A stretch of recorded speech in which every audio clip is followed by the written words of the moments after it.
Back to the channel. आज हम लोग different types of trend discuss करेंगे कि मार्केट में किस किस तरह के ट्रेंड होते हैं। बेसिकली तीन ही तरह के ट्रेंड होते हैं, up trend, sideways trend, down trend.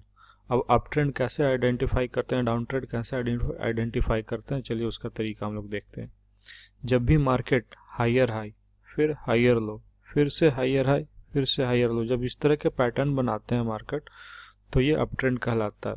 अब ये हायर लो क्यों कहलाया कि जो लास्ट लो है इसके ऊपर ये लो बनाया है, फिर से जब ये हो गया, सेम वही तरीका हायर हाई का है कि लास्ट हाई के ऊपर जस्ट ये नया वाला हाई लगाया है, तो ये हायर हाई हो गया। तो ये तरीका होता है अप ट्रेंड देखने का। आप ट्रेंड लाइन वगैरह मार्क कर करके भी इसको आइडेंटिफाई वगैरह कर सकते हैं।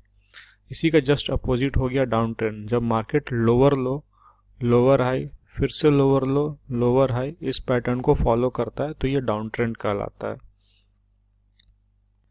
और थर्ड टाइप ऑफ ट्रेंड हो गया ये साइडवेज ट्रेंड। जब मार्केट एक रेंज में ही फंसा रहता है काफ़ी लंबे समय तक, ना ही क्लियर अपसाइड का ब्रेकआउट दे पाता है, ना ही क्लियर डाउनसाइड का मूवमेंट दे पाता है, एक रेंज बाउंड में ही मार्केट फंसा रहता है, तो ये कहलाता है sideways trend. Non directional player इस साइडवेज ट्रेंड को प्ले करते हैं, और जो ट्रेंड फॉलोइंग प्लेयर होते हैं वो अप ट्रेंड या डाउन ट्रेंड वगैरह को ये ट्रेड करते हैं। चलिए अब हम लोग कुछ लाइव मार्केट चार्ट पे चल करके देखते हैं कि ये ट्रेंड वगैरह कैसे आइडेंटिफाई किए जाते हैं, कैसे चार्ट पे ये खोजे जाते हैं, ट्रेंड कैसे ये मार्क किए जाते हैं। तो ये हम लोगों ने निफ्टी का चार्ट खोल लिया। निफ्टी का 1 डे टाइम फ्रेम का ये चार्ट है। इसमें हम लोग अप ट्रेंड और डाउन ट्रेंड नोटिस करने का कोशिश करेंगे।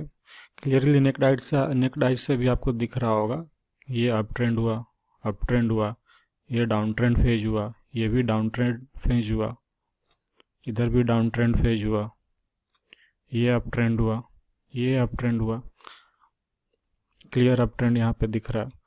लेकिन इसे मार्क करने का तरीका सही, कौन सा सही तरीका है, मैं वो अभी आपको दिखाता हूँ। जब भी आप ट्रेंड लाइन ड्रॉ करो, जब आप अप ट्रेंड ड्रॉ कर रहे हो तो हमेशा सपोर्ट देखने का कोशिश करो। जब भी आप अप ट्रेंड देख रहे हो तो हमेशा प्राइस के नीचे से आपको लाइन ड्रॉ करना है, जस्ट लाइक दिस। ये हो गया अप ट्रेंड, ये अप ट्रेंड हो गया, ये अप ट्रेंड हो गया। प्राइस ऊपर की ओर मूव कर रहे हैं एक लीनियर वे में, वो अप ट्रेंड हो गया, ये अप ट्रेंड हो गया,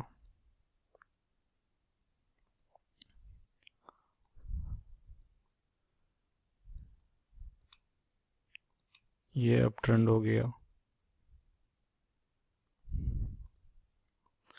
तो बहुत सिंपल सा फंडा है कि प्राइस ऊपर मूव करें तो अप ट्रेंड हो गया, लेकिन वो एक इम्पल्सिव मूव में मूव करते हैं, जैसे higher high, higher low, higher high, higher low, higher high.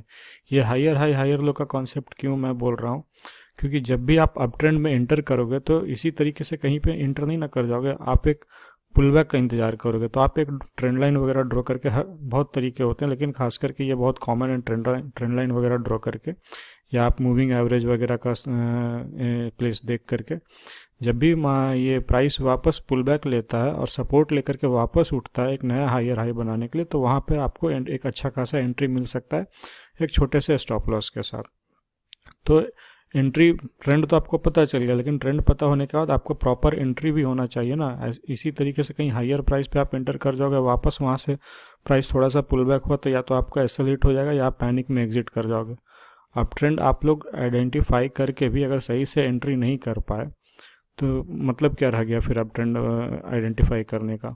तो प्रॉपर एंट्री के लिए जब मार्केट हायर हाई बनाया, उसके बाद जब वापस थोड़ा सा पुल बैक लेता है हायर लो बनाने के लिए, तो यहाँ से जब वापस मार्केट ऊपर की ओर जाने लगता है तो यहाँ पे एक अच्छा खासा एंट्री मिलता है एक छोटे से स्टॉप लॉस के साथ। अब इसी का जस्ट अपोजिट, इसी को बाई ऑन डिप भी बोलते हैं। अब इसी के जस्ट अपोजिट अब हम लोग डाउन ट्रेंड देखते हैं, तो डाउन ट्रेंड में हमेशा आपको ट्रेंड लाइन ऊपर की ओर, ऊपर वाले फेज पे ड्रॉ करना, मतलब आपको रेसिस्टेंस देखना है वहाँ पे कि प्राइस कहाँ पर रेसिस्टेंस खोज रहा है। मैं अभी दिखाता हूँ आपको। इसलिए उसको बोला जाता है डाउन ट्रेंड में सेल ऑन राइज। जब भी मार्केट नीचे की ओर जा रहा है, थोड़ा सा रिट्रेस करके वापस कहीं पर ये रेसिस्टेंस ले रहा है, तो वहाँ पर प्रॉपर एंट्री बनती है डाउन ट्रेंड ट्रेड के लिए। ये देखिए प्राइस नीचे गया, फिर यहाँ पर थोड़ा सा रिट्रेसमेंट लिया, तो यहाँ पर एंट्री ठीक बनती है। यहाँ पर एंट्री ठीक बनती है ट्रेड लेने के लिए। यहाँ पर आप छोटे से स्टॉप लॉस के साथ आप एंट्री कर सकते हो। बीच में कहीं पर इंटर करेगा, ये वापस रिट्रेस करिए, तो आपका स्टॉप लॉस वगैरह यहाँ पे हिट हो सकता है, तो आपको अच्छी प्रोबेबिलिटी ट्रेड यहाँ पे नहीं मिलेगी। इसलिए डाउन ट्रेंड में जब भी आप ये ट्रेंड लाइन ड्रॉ करोगे तो ये प्राइस के ऊपर होना चाहिए। इसको ऐसे नीचे नहीं आपको ड्रॉ करना है, इसको हमेशा प्राइस के ऊपर ड्रॉ करना है जब भी आप डाउन ट्रेंड को आइडेंटिफाई करोगे। एक यहाँ भी हो गया।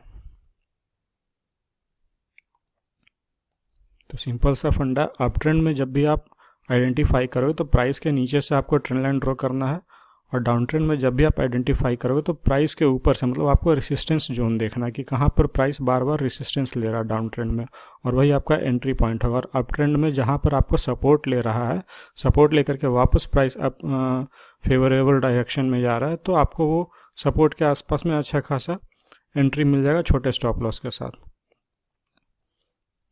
ये देखिए यहाँ भी एक डाउन ट्रेंड।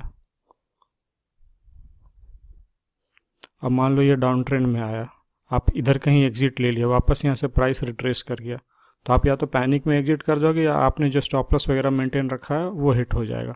लेकिन प्राइस जब वापस यहाँ पर रिट्रेस करके जब वापस प्राइस नीचे की ओर दिखा रहा है, तो यहाँ पे एक ठीक ठाक एंट्री बनती है। ये तो हो गया अप ट्रेंड और डाउन ट्रेंड। अब हम लोग साइडवेज ट्रेंड देखते हैं।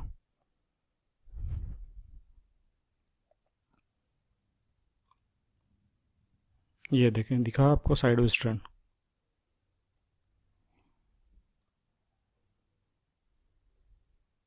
ये हो गया साइडवेज ट्रेंड।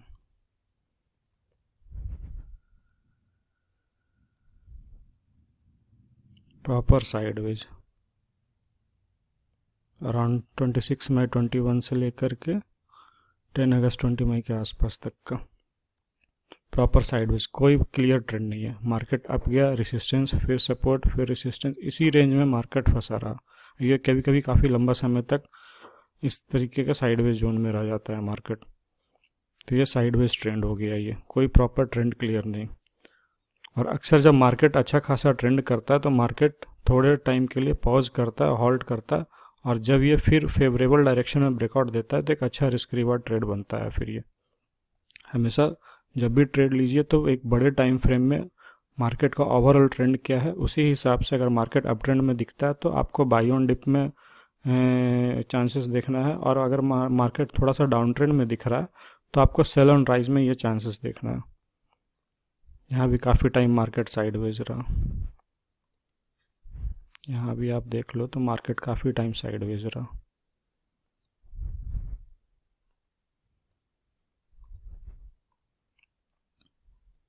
तो ये अप ट्रेंड और डाउन ट्रेंड और साइडवेज वगैरह आइडेंटिफाई करना कोई बहुत बड़ी चीज़ नहीं है, लेकिन आइडेंटिफाई करके प्रॉपर एंट्री और प्रॉपर एग्जिट कैसे कर पाइएगा वो सबसे इम्पॉर्टेंट है। और कभी भी ट्रेंडिंग मार्केट में आप कोई टारगेट कैप मत कीजिए, स्टॉप लॉस को ही ट्रेल करते जाइए। जैसे जैसे प्राइस आपके फेवर में जा रहा है तो आप अपने स्टॉप लॉस को मॉडिफाई करके ऊपर की ओर लेते जाइए। Same applicable for down trend. जब से जैसे प्राइस नीचे जाता है तो आपको कहीं पे टारगेट तुरंत से बुक नहीं कर लेना है, क्या पता वो ट्रेंड कहाँ तक जाए, तो आपको स्टॉप लॉस को ही ट्रेल करना है। स्टॉप लॉस ट्रेलिंग जिसे बोलते हैं, आपको स्टॉप लॉस को ही मॉडिफाई करके जो पहले यहाँ पे था उसको ट्रेल करते जाना है। जब भी प्राइस वापस रिवर्स बैक करेगा तो वो अपना एग्जिट हो जाएगा वहाँ पर। तो उससे क्या होता है कि आपके पास फोमो नहीं रहेगा कि यार ट्रेंड इतना लंबा रहा, मैं थोड़ा सा ही बुक करके निकल गया। उससे फियर ऑफ मिसिंग आउट आपको नहीं होगा, और ट्रेल करने से आप ऑलमोस्ट ट्रेंड का 60 to 70% भी कैप्चर कर लिए तो इनफ है। यहाँ भी साइडवेज रहा, यहाँ भी साइडवेज रहा, तो ट्रेंड तो आपको नेकेड आइज से ही दिख जाएगा, लेकिन इसे मार्क करके एक प्रॉपर एंट्री एग्जिट बनता है उसी से। इसीलिए higher high higher low important रखता है, और डाउन ट्रेंड में lower low lower high, lower low lower high importance रखता है। चलिए सेम हम लोग अब बैंक निफ्टी में भी थोड़ा सा देख लेते हैं एग्जाम्पल, तो आपको अच्छा खासा क्लियर हो जाएगा। ये बैंक निफ्टी का चार्ट हो गया। अब यहाँ देखिए, यहाँ भी आपको बहुत क्लियर कट दिख रहा होगा ट्रेंड वगैरह। उसे मैं मार्क करके दिखाता हूँ।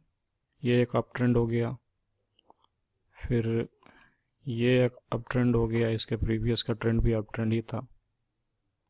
यहाँ पर थोड़ा बहुत करेक्शन आया डाउन ट्रेंड होकर के, थोड़ा सा ही रिट्रेस किया ये।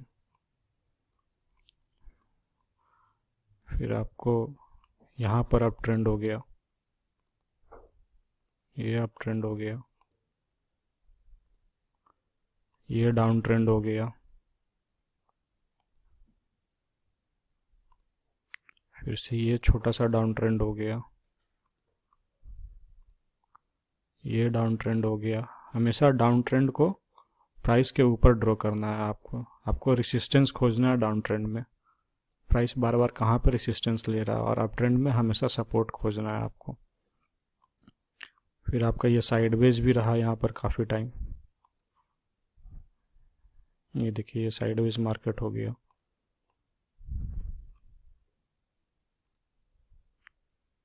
ये डाउन ट्रेंड रहा, ठीक ठाक डाउन ट्रेंड रहा यहाँ पर।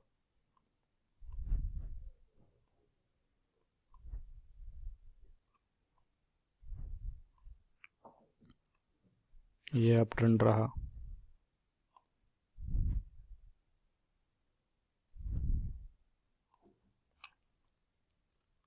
तो ये ट्रेंड लाइन वगैरह ड्रॉ करने से वही है, आपको प्रॉपर एंट्री मिल जाता है। ये आपको एक अच्छा खासा एंट्री मिलता है जहाँ से आपका स्टॉप लॉस छोटा होता है, और आपको एक अच्छा खासा मूवमेंट कैप्चर हो सकता है।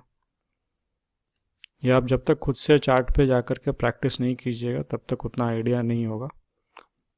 हमेशा एंट्री लेने के लिए एक बड़े टाइम फ्रेम में आप, वीकली हो गया या वनडे हो गया, वीकली इनफ हो गया, उसके बाद वनडे का टाइम फ्रेम, फिर उसके बाद 1 आवर का टाइम फ्रेम, उसमें आप एक ओवरऑल ट्रेंड देख लिया, और ट्रेंड के हिसाब से ही आप अपना बाई ऑन डिप का वेट कीजिएगा या फिर सेल ऑन राइज का वेट कीजिएगा। मार्केट अप ट्रेंड में है तो आप बाई ऑन डिप का वेट कीजिएगा, वो ज़्यादा हाई प्रोबेबिलिटी ट्रेड बनेगा। मार्केट डाउन ट्रेंड में है तो सेल ऑन राइज का, जब जब मार्केट राइज करेगा, एक अच्छे जगह पर रेसिस्टेंस लेगा तो उसे शॉर्ट करने का ऑप्शन बनेगा वहाँ पर। तो यही सब तरीका होता है। आपको अगर बहुत ये, जब तक आप प्रैक्टिस नहीं करोगे, आपको खुद को चार्ट पे जाकर के ये सब खोजना होगा, मार्क करना होगा, तभी जाकर के ये प्रैक्टिस और अच्छे से होगा। हमेशा बड़े टाइम फ्रेम में आपको ट्रेंड देखना है, एक ओवरऑल ट्रेंड क्या है, और आपको एंट्री एक छोटे टाइम फ्रेम पे 1 आवर का हो गया या 15 मिनट का हो गया। इंट्राडे ट्रेड कर रहे हो तो आपको 5 मिनट का टाइम फ्रेम हो गया।